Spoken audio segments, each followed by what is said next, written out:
आपल्यासोबत संवाद साधण्यासाठी अजित पवार गटाचे जिल्हाध्यक्ष नामदेवजी भगत आहे. भगतजी, खरं तर तुमच्या टीव्ही मध्ये स्वागत आहे. खरं तर आपण पाहतोय की महानगरपालिका निवडणुका या कधी लागू शकतात, तर कशी तयारी सुरू आहे सध्या आपल्या पक्षाकडे? बघा, आमच्या पक्षाकडून ज्या पद्धतीनं पक्ष संघटना बांधली आहे ती आमच्या पद्धतीनं व्यवस्थित सुरू आहे.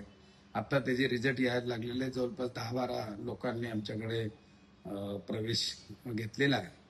आमच्या पक्षाचे राष्ट्रीय अध्यक्ष अजितदादा, उपमुख्यमंत्री महाराष्ट्र राज्य, आणि तटकरे साहेब जे प्रांताध्यक्ष आहेत, यांनीच नुकताच आढावा बैठक घेतली. जवळपास आमचे 83 लोक त्या ठिकाणी महत्वाचे पदाधिकारी उपस्थित होते आणि नवीनीची परिस्थिती आम्ही त्यांना सांगितलेली आहे. त्या निमित्तानं त्यांच्या लक्षात आलं आणि कालच मी महाराष्ट्र राज्याचे उपमुख्यमंत्री आमचे लाडके दादा यांची भेट घेतली आणि नवीनीच्या परिसरातील ज्या काही समस्या असतील, काय प्रॉब्लेम्स असतील, काही ज्या गोष्टी होणं गरजेचं आहे.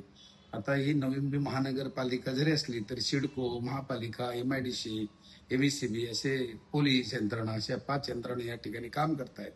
सरकार तिघांचं आहे, 3 पक्षाचं आहे, परंतु इथं आमदार, खासदार, मंत्री शिवसेना आणि BJP सरकारचं असल्या कारणानं आम्हाला जेवढं प्राधान्य दिलं पाहिजे तेवढं दिलं जात नाही. या संदर्भातली त्यांना माहिती दिली.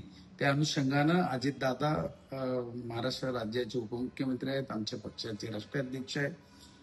त्या ठिकाणी त्यांना माहिती दिल्यानंतर आता जे प्रमुख आहेत या यंत्रणेचे, त्या ठिकाणी त्यांच्याबरोबर ते चर्चा करतील आणि मला खात्री आहे अजितदादा जे नीट काम आहेत, सरळ काम आहेत, जी गोष्ट न्यायिक आहे त्या दृष्टिकोनातून कामं ही अधिकाऱ्यांना सांगत असतात.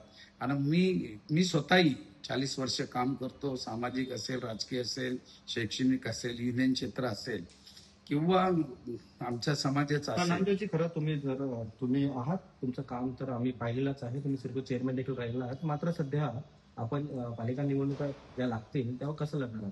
महायुती म्हणून लढणार का स्वतंत्र लढणार? बघा, आम्ही महायुतीमधूनच लढायचं आमचा अधिकार आहे.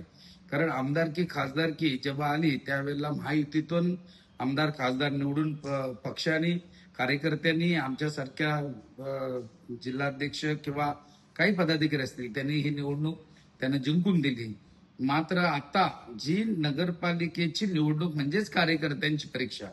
मग तुम्हाला आमदार, खासदार आणि त्यावेळेस जर आघाडी युती पाहिजे असते, महायुती पाहिजे असेल तर आता पण महायुती झाली पाहिजे. जर आम्हाला डावललं गेलं, आम्हाला विचारलं नाही, तर नाईलाजानं आम्हाला आमचे 111 उमेदवार त्या ठिकाणी उभे करावे लागतील. त्यासाठी आमचा हा राष्ट्रवादी काँग्रेस पक्ष, अजित पवार गट हा सर्व धर्म समभाव मानणारा आहे आणि म्हणून आमच्याबरोबर जे येतील अजितदादांच्या आणि तटकरे साहेबांच्या परवानगीनं, मग त्यांना आम्ही जवळ घेऊ. ही वेळ कोणी आमच्या जे 2 घटक आहेत मोठे त्यांनी आणून देऊ नये. आमचा पक्ष जेवढे आमची नवीन ताकद आहे तेवढ्या सीट आम्हाला द्याव्या, अन्यथा आम्ही 111 सीट निवडणूक लढवणार.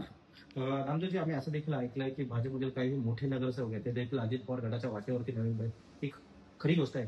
कसं आहे की कोणाला घ्यावं, कोणाला घेऊ नये हा अधिकार नामदेव भगतचा नाही, जिल्हाध्यक्षाचा नाही. तो अधिकार नवी मुंबईचा बोलतो. हो, नवीबीच सांगतो. कोणीही असतात. आमच्या पक्षाचे नेते कोण आहेत? अजित पवार साहेब. त्यांच्याबरोबर काम कोण करतं?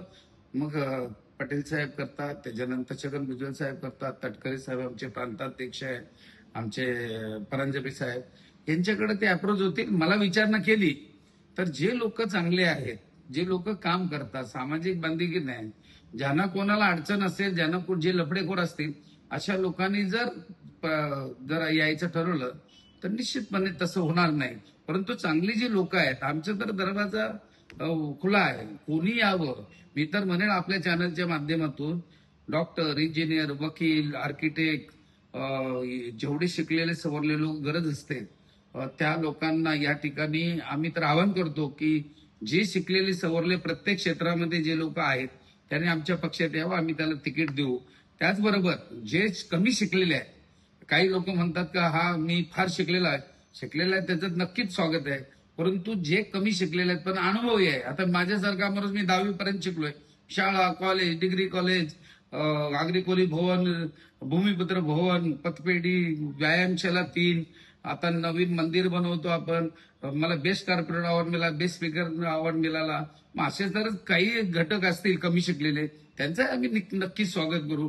आणि म्हणून शिकलेले आणि तसेच कमी शिकलेले पण अनुभवी आणि सर्व जाती धर्मातले लोक, आम्ही कुठलाच धर्म मानत नाही, म्हणजे सर्वच धर्म मानतो आणि सर्व जाती मानतो. भारत देशातला राहणारा प्रत्येक समाजाचा माणूस हा त्या ठिकाणी आम्ही प्राधान्य देऊ त्यांना. धन्यवाद. खरं तर आपल्यासोबत हे होते अजित पवार गटाचे जिल्हाध्यक्ष नामदेवजी भगत यांचं असं म्हणणं आहे की आम्ही महायुती म्हणून महानगरपालिका निवडणूक लढण्याचा आम्ही निर्धार केलेला आहे, मात्र आम्हाला जर डावललं गेलं तर आम्ही 111 वॉर्ड हे स्वतंत्र लढू, अशी त्यांनी जी प्रतिक्रिया ती सध्या व्यक्त केलेली आहे. कॅमेरा पर्सन राजेंद्रसह मी रवी कराड, TV9 मराठी, नवी मुंबई.